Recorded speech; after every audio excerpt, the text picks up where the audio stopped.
Bonjour et bienvenue dans le carnet de voyage intérieur. Je suis Pauline, énergéticienne et thérapeute en psychogénéalogie depuis de nombreuses années et je vous accompagne ici pour comprendre le monde qui nous entoure, autant les énergies que ce que nous ressentons au fond de nous.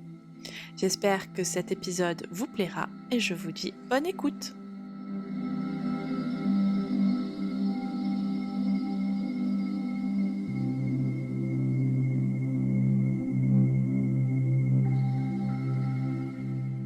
Je suis ravie de te retrouver aujourd'hui dans ton espace un peu de douceur et d'introspection. J'adore penser que ce podcast te fait du bien, te libère et surtout t'aide à comprendre ce que tu ressens. Et cette semaine, je t'invite à plonger dans un territoire plutôt sensible, très intime et même, il faut l'avouer, parfois inconfortable.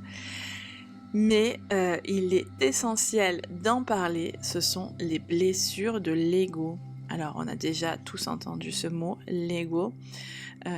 Tu sais, ces blessures qui te font réagir fort, bien plus que ce que tu ne le penses d'ailleurs, qui déclenchent de vieilles colères, des peurs démesurées, celles qui te font saboter des relations ou douter même de ta propre valeur. Dans cet épisode, on va les explorer ensemble, une par une, mais surtout, on va les reconnaître, les comprendre et même pourquoi pas, même si c'est très long, amorcer un chemin de guérison. Il faut se mettre en tête qu'on ne peut pas les effacer d'un coup de baguette magique, mais pour que tu puisses reprendre ton pouvoir avec douceur et lucidité, il faut les comprendre. Je vais te parler à cœur ouvert, te partager quelques anecdotes de mon propre parcours et t'inviter à te reconnecter à toi, à ton histoire et surtout à ce que tu portes. Alors je t'invite à prendre une grande inspiration, à t'installer confortablement et à te laisser guider dans ce nouveau carnet de voyage intérieur.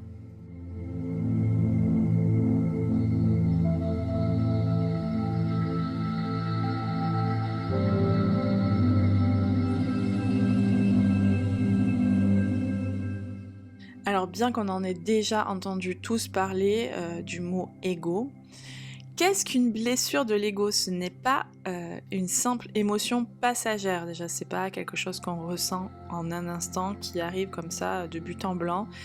C'est un peu comme une empreinte, souvent très ancienne, mais qui continue de vivre en toi.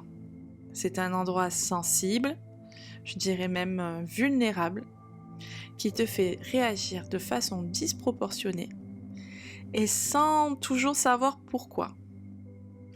Quand quelqu'un te critique et que tu le vis comme une trahison, quand on te dit non et que tu ressens un rejet violent, ce n'est pas l'adulte en toi qui parle, c'est la blessure qui se réactive. Alors dit comme ça, on a l'impression que c'est affreux, mais l'ego, ce n'est pas ton ennemi, c'est ton système de protection. Il a mis en place des stratégies pour que tu ne souffres pas, pour que la petite fille ou que le petit garçon en toi ne revive pas ce qu'il a déjà traversé. Mais ces stratégies, avec le temps, deviennent des masques. Tu peux te suradapter, contrôler, fuir, attaquer, ou même te refermer, ce qui est souvent le cas, au lieu de vivre pleinement, librement et même authentiquement. Alors reconnaître ces blessures, ce n'est pas se juger, c'est commencer à se comprendre avec tendresse.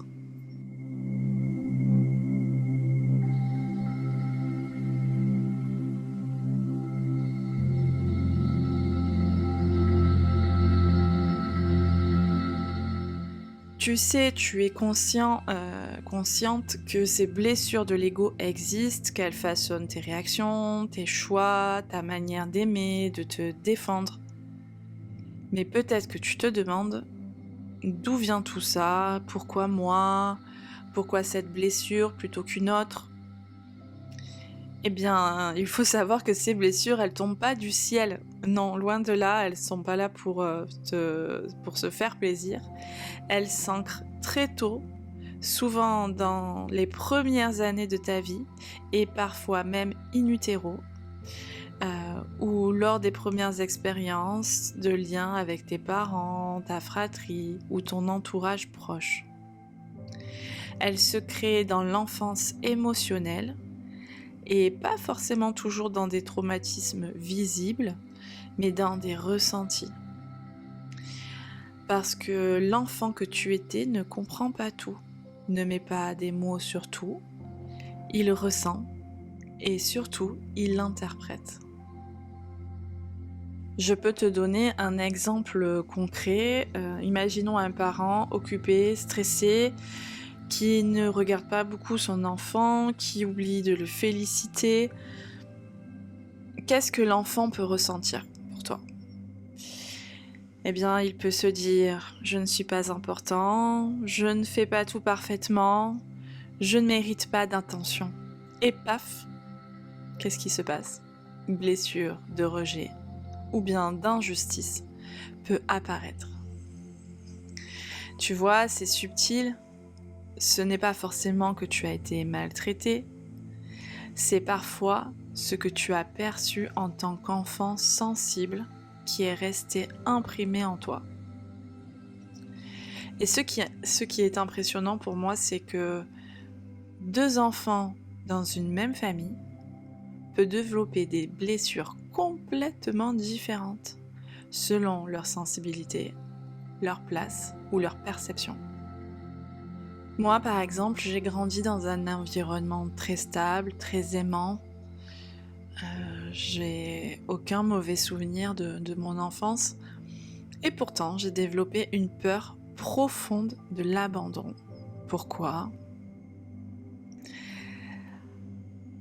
Je l'interprète encore de différentes manières, mais parce que je me suis sentie seule, parce que je ne me sentais pas indispensable, parce que j'avais l'impression que si je ne faisais pas bien, on m'oublierait. Et cette croyance, je l'ai traînée pendant des années. Je devenais la confidente parfaite, l'amie toujours disponible, la thérapeute de tout le monde, en espérant inconsciemment que l'on ne m'abandonnerait pas. Et c'est ça, une blessure active. Elle te fait adopter des stratégies pour être aimé, vu et accepté.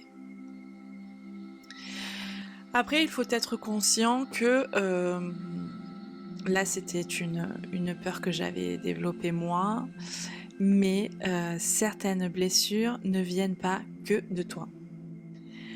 Elles peuvent être transgénérationnelles, c'est ce que je fais quand j'accompagne mes clients ou clientes en thérapie psychogénéalogique.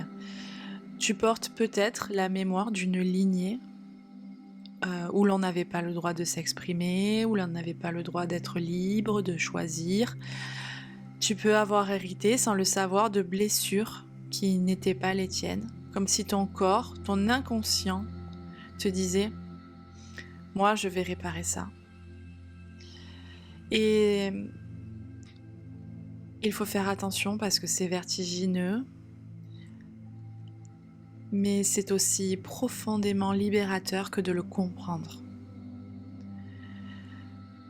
Ce que je veux dire ici, c'est que tu n'es pas abîmé, tu n'es pas cassé, tu as construit des protections pour survivre émotionnellement à ce que tu as vécu, à ce que tu as vu, à ce que tu as ressenti.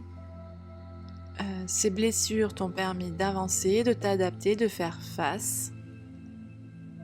Mais aujourd'hui, tu n'es plus cet enfant et tu peux choisir de ne plus laisser ces blessures te contrôler et te gouverner.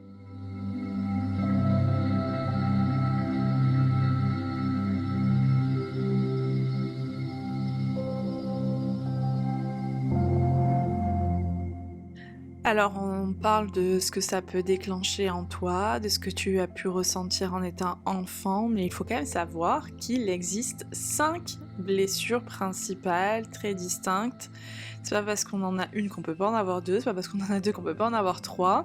Malheureusement, elles peuvent toutes s'entremêler, mais elles sont quand même très distinctes et peuvent nous faire ressentir des choses très séparées. Donc je voulais te les détailler, comme ça peut-être que tu pourras te laisser guider et ressentir celles qui te parlent le plus dans ta vie de tous les jours et celles que tu penses devoir traiter pour commencer à avancer et commencer à comprendre d'où ça vient, comment casser le cercle dans lequel elle te bloque. Il y a d'abord la blessure du rejet. Alors c'est un sentiment très particulier parce qu'on a l'impression de ne pas exister, de ne pas être désiré. Il entraîne souvent des comportements de fuite, d'effacement ou de suradaptation. Par exemple, on peut préférer partir d'une relation avant d'être quitté, ou tu peux ne pas oser demander de l'aide par peur de déranger. Donc ça, c'est vraiment la peur du rejet, la peur du non. Il y a la peur de l'abandon. Alors là, c'est la peur panique d'être seul, d'être laissé. Et là, on est sur de l'hyperdépendance affective, besoin constant d'être rassuré. On peut se surinvestir dans une relation, dans son travail, quitte à s'oublier complètement juste pour être aimé. Il y a la peur de l'humiliation. C'est une honte profonde d'être soi. C'est la peur d'être jugé, c'est-à-dire qu'on n'est jamais vraiment nous-mêmes.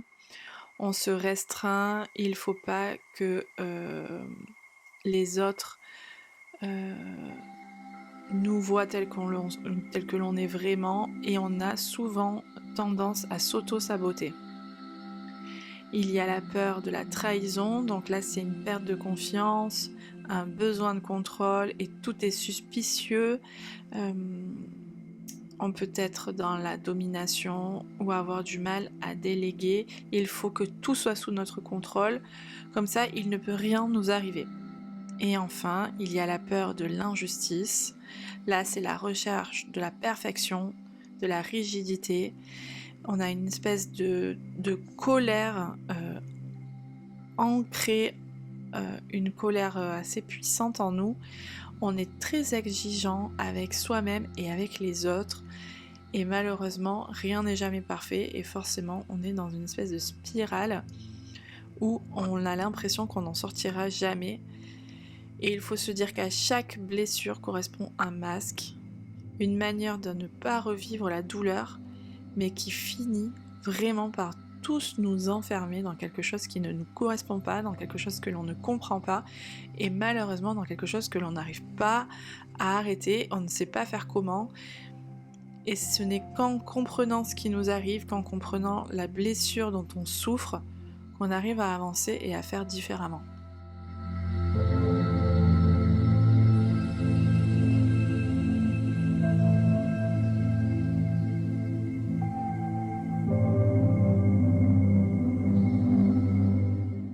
Alors maintenant que tu les connais toutes, du moins les principales, certainement que tu te demandes comment les repérer dans ton quotidien. Je t'invite à regarder, à observer, à être attentif ou attentive à tes réactions excessives. Les situations où tu te sens rejeté, abandonné, rabaissé, ce sont souvent les déclencheurs. Ce qui fait mal, ce n'est pas la situation présente, c'est la réactivation d'une douleur ancienne. Donc, je t'invite à prendre un journal, à noter les moments où tu te sens en insécurité, où tu ressens une émotion intense. Et à ce moment-là, tu te demandes à quoi ça me renvoie, de quoi j'ai peur, Et tu vas voir souvent que tu retombes sur une blessure et sur la blessure de base. C'est un travail d'observation, de conscience. Attention, il ne faut pas de jugement, il ne faut pas se dire « Oh là là, mais n'importe quoi, à ce moment-là, c'était rien du tout ». Non, c'est juste de la curiosité bienveillante. C'est pour essayer de comprendre ce qui t'a fait du mal au début et non pas de juger pourquoi, comment, mais j'aurais rien dû ressentir. Non, c'est juste comprendre.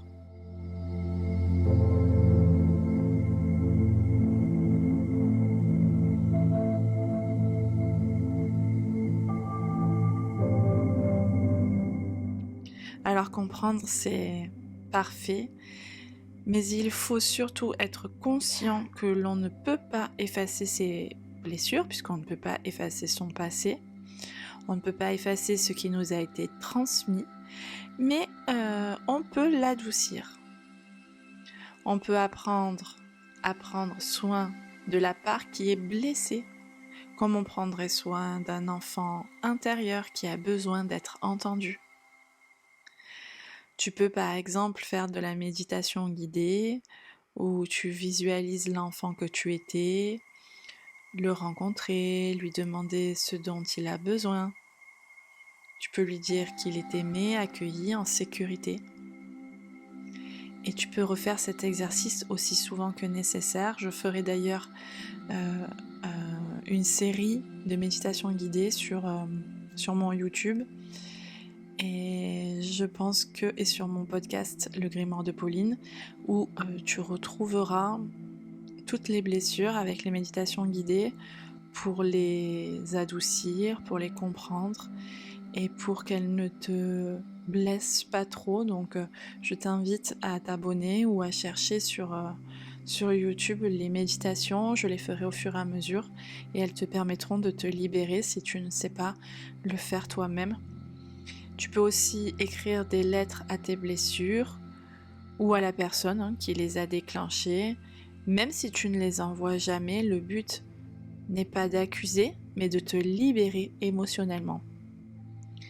Et surtout, je t'invite à t'entourer de relations saines. Des personnes qui t'aiment sans te juger. Apprends à poser des limites, à dire non, à choisir ce qui te fait du bien. C'est ainsi que tu changeras le scénario de ta vie. Si tu as un doute sur une personne, si cette personne t'a déjà blessé, en le faisant exprès, forcément, si une personne t'oblige constamment à dire oui, à ne pas écouter ce que tu ressens, cette personne n'est pas bonne pour toi. Il faut que tu apprennes à t'écouter et à te faire confiance. C'est primordial pour que tu puisses avancer émotionnellement.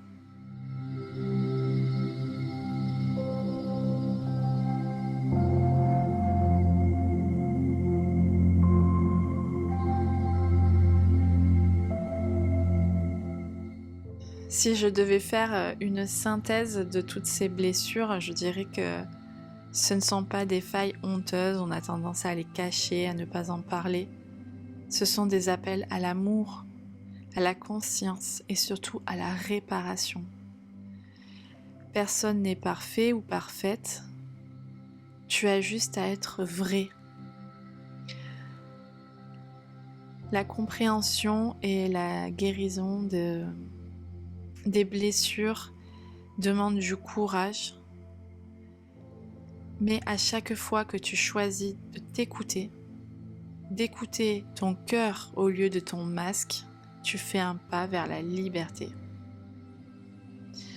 En tout cas, je te remercie d'avoir partagé ce moment avec moi. Si cet épisode t'a plu, t'a touché, t'a parlé, n'hésite pas à le partager ou à me laisser un petit commentaire.